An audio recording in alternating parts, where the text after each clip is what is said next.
Okay, so we're going to start a little different today.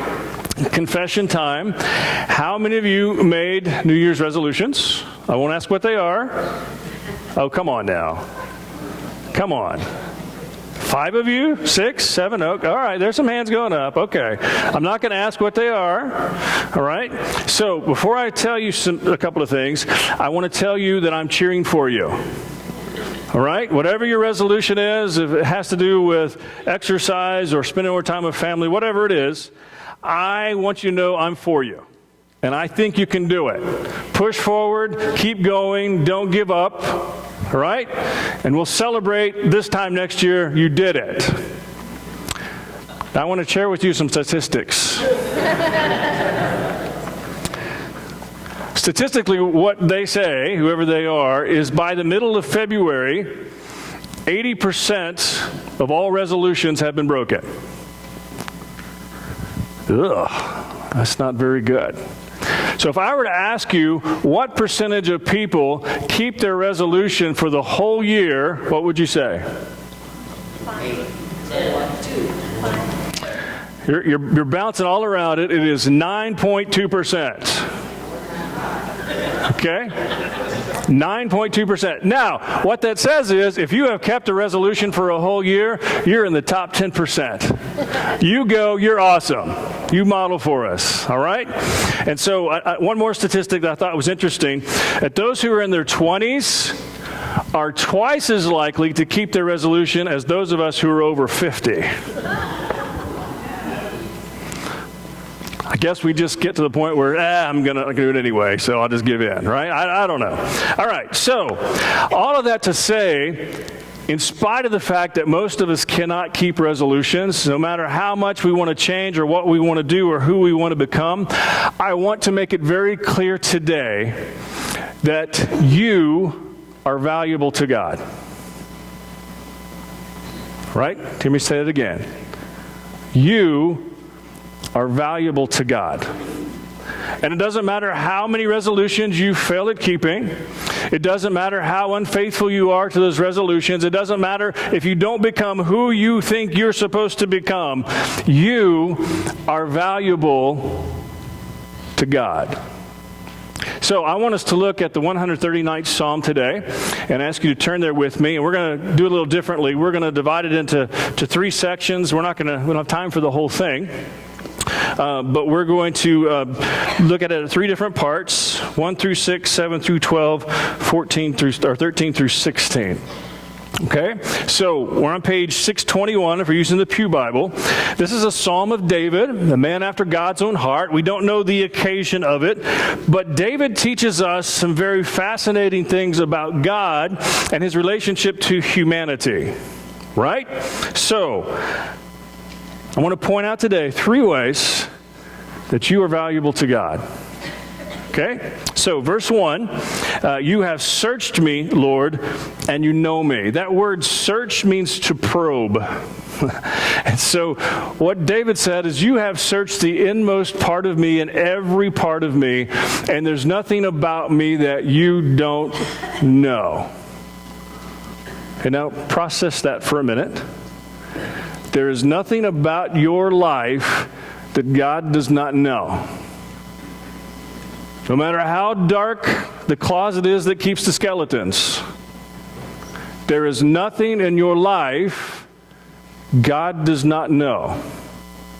He explains that. Verse 2, you know when I sit and when I rise. You perceive my thoughts from afar. Before I think my thoughts, you know what they're going to be. Now process that for a minute. God knows your thoughts before you think them. Verse 3, you discern my going out whenever I leave and go somewhere, and my lying down. You know when I go to bed. You are familiar with all my ways. Verse 4, this is fascinating. Before a word is on my tongue, you, Lord, know it completely. Before a word is on my tongue, you know it completely. Before a word is on my... Jesus said that the words that come out of your mouth are a reflection of your heart. So God so knows our hearts and so knows who we are. Before we speak the words, he knows what we're going to say. Ouch. Verse 5, you hem me in, behind and before, and you lay your hand upon me. David said, and no matter what happens or what's going on, you are there. You are protecting me. And then he says in verse 6, what I think all of us would say when we really process everything that he's just said, such knowledge is too wonderful for me, too lofty to attain. Here's what I want you to see in those first 6 verses, is that God knows you intimately. He knows everything about you and everything about me. Are you ready? He loves us anyway. I process that. Think of all the things that you've ever done wrong, all the mistakes you've ever made, all the New Year's resolutions you've never kept. And God looks at you and knows all of those deep, dark secrets and loves you anyway. And you think about that and you process this reality, 7.5 billion people on the planet, and he knows everybody inside and out. Now, I can't process that. My brain's too little to make sense of that. But this God looks at all of our faults, all of our failures, all of our mistakes, all of our good stuff. And he knows us intimately and still loves us. You know, it's hard for us to accept the fact that God knows us intimately. Because I think we sometimes think we like to keep things from him and, he doesn't really know about that. Right? Because it's so hard with people to ever reach intimacy. And the truth is, in a lifetime, we probably reach true intimacy with maybe 2 or 3 people. That's it. Because we have this deep down fear, if somebody really knows who I am, they will not like me. And it's a terrifying reality. What if they learn who I really am and decide they don't like me anymore? But see, God knows you. He knows everything about you. And no matter how much we try to hide, he always finds it out. I had an interesting thing happen this past week. I was walking down the hallway into the kitchen and just get a glimpse of the TV. And in my mind, I know that scene. My wife was watching TV. I know that scene. I went onto the kitchen. I was starting to prepare a cup of coffee. And I was like, that's The Godfather. I was like, oh, well, she'll change that. That won't last long. So I made my coffee. I went in there and sat down. And she was watching The Godfather. We as husbands ask questions that aren't very smart sometimes. And I said, did you know you're watching The Godfather? She said, yeah, I've never seen it all the way through. I've seen clips. I've heard it quoted in other movies. You've got mail. And all of these things. And so I just wanted to see it. And I said, now, you know that there's some parts of this that are pretty rough. She said, I know, but I want to see it. Okay. And I thought I couldn't love her any more than I already do. So I sat and watched The Godfather with my wife. We got over and we turned the TV off. And I said, what do you think? And she said, that was disturbing. Yeah, pretty disturbing. She said, do you think this has really happened? I said, seems historically there may have been some events like this. Yeah. And she said, why did they have to kill the horse? I was like, you know, The Godfather made an offer that couldn't be refused, and he refused it. The horse had to die. So it was disturbing, right? So we go to bed, and I'm thinking, wow, we watched The Godfather today. We get up the next day, we're eating breakfast or lunch, and she looks at me and says, I almost fell over.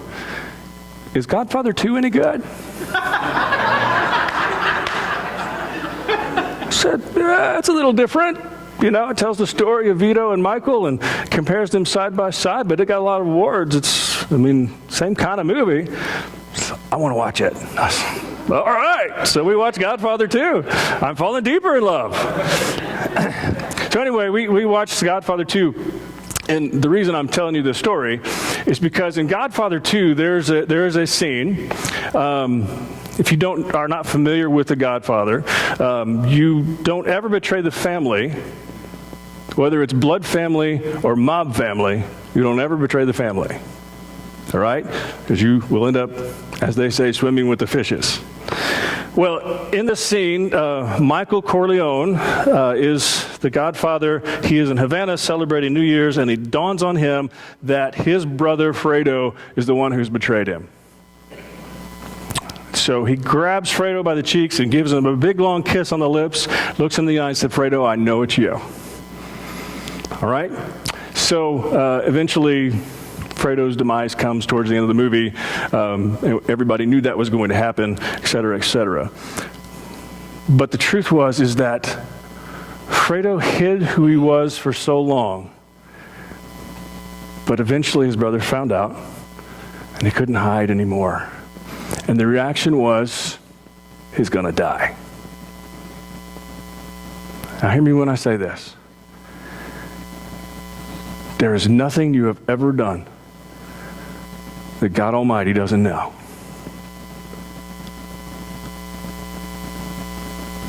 Instead of bringing punishment, he shows up with love. That's crazy love. And David said, God, and David made a lot of mistakes. He said, God, you know everything about me, and you still love me. My mind can't take that in. And so I want you to see, first of all, you have value today because God loves you and he loves me in spite of us. It's fantastic. All right? Let's go on. Let's see what else David says. Verse 7, where can I go from your spirit? Where can I flee from your presence? If I go to the heavens, you are there. So in Jewish theology, the word for heaven means where God is. So obviously, if I go to where you are, you're there. If I make my bed in the depths, you are there. The word for depths is Sheol. It's the place of the dead. And David says, even if I were to die, I wouldn't be out of range of your love. Verse 9, if I rise on the wings of the dawn, even if I get up real early in the morning, you're there. If I settle on the far side of the sea, you're there. If you've ever taken a plane across the ocean and been on a plane 8, 10, or 12 hours, depending on where you go, you get to the other side and you realize, I didn't outrun God in this. He's there. He was there with me on the plane. He was there when I took off and when I landed. He's there. And David said, it doesn't matter where I go on this earth. You're there. Verse 9, if I rise, verse 10, even there your hand will guide me, your right hand will hold me fast. And David says, no matter where I go, no matter where I am, you have your protection around me. You're caring for me. Powerful words. If I say, surely the darkness will hide me and the light become night around me, even the darkness will not be dark to you. The night will shine like the day, for darkness is as light to you. David says, if I'm in the darkest place in the world, you see me and you know me. You know where I am. It's really very powerful to realize that wherever we go, God is there. And it's such an incredible blessing to know that wherever I am, whatever I'm going through, especially if it's a hard time, I know God's there.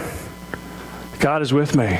This past weekend, we had the chance to talk to Ladine's brother, who's coming up on a decade of dealing with cancer. He was in the hospital, and we were talking to him, and we asked to pray with him. And he said, well, of course you can pray with me, because here's what we know.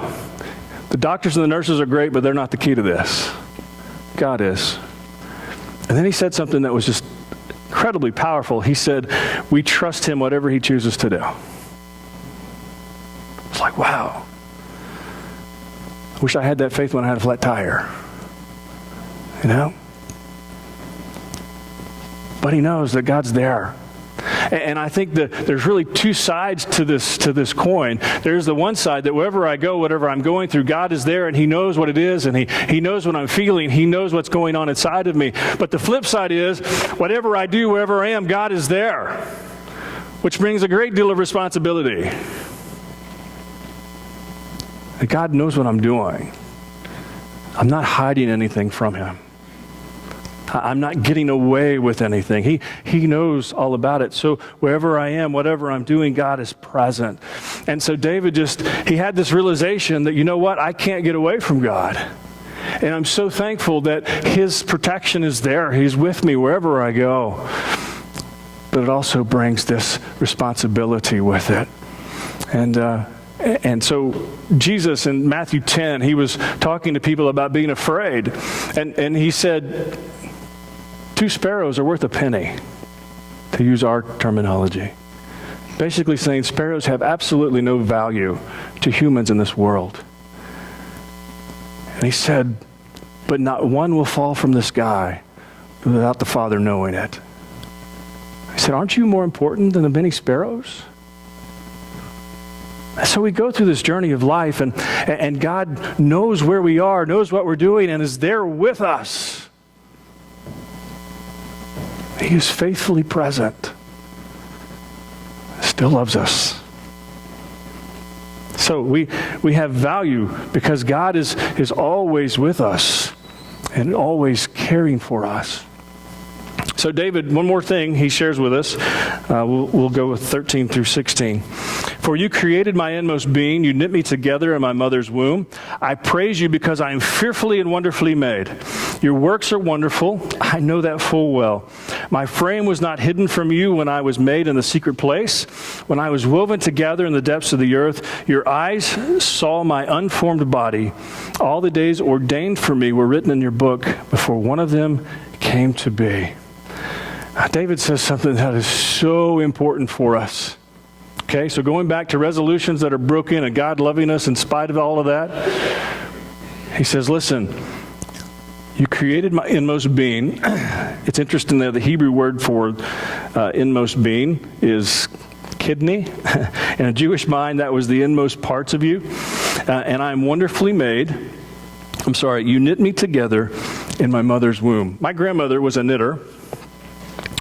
And it always fascinated me as a kid that she could knit and watch TV. All right? Those of you that are knitters, you know that's not a big deal. But it was for me. Because she would start knitting, and she would watch TV, and she would keep going, and all of a sudden she'd look down, she'd get more yarn or whatever, and you just keep going. And it was always fascinating. I was like, how does she do that? I didn't care enough to learn, but I mean, it was always impressive that she did that. But what was really amazing about Gran is she made all kinds of different things, from scarves to blankets to whatever it was. And she would get a picture in her brain of what she was going to make. And she would describe it, and then she would make it. Now, depending on the project, it might take a few days, it might take a few weeks, or it might take a lot of months, depending on how big the project was. But it was fascinating how she could see the picture and recreate what she had in her mind. When David says, you knit me together in my mother's womb, here's what he's saying, is you had a picture of who I was going to be and who you were going to make me to be, and then you put me together exactly as you saw me.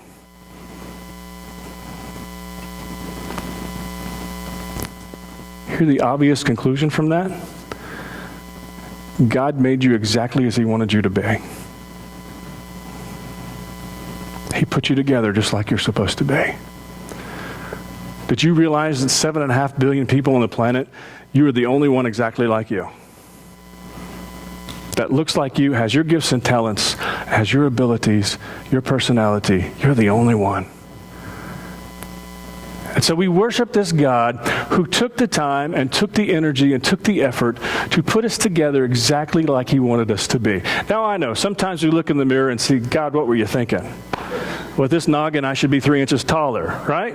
So whatever it is, we go, God, but he made you, it's okay, you can laugh. I know it's true. All right? He made you exactly like he wanted you to be. You know, it's crazy. We we live in a culture that is teaching us it's not okay to be who God made you to be. You need to be somebody else. In fact, we encourage you to be somebody else. But it's such a shame because God had a picture of who you were to be and put you together exactly like He wanted you to be.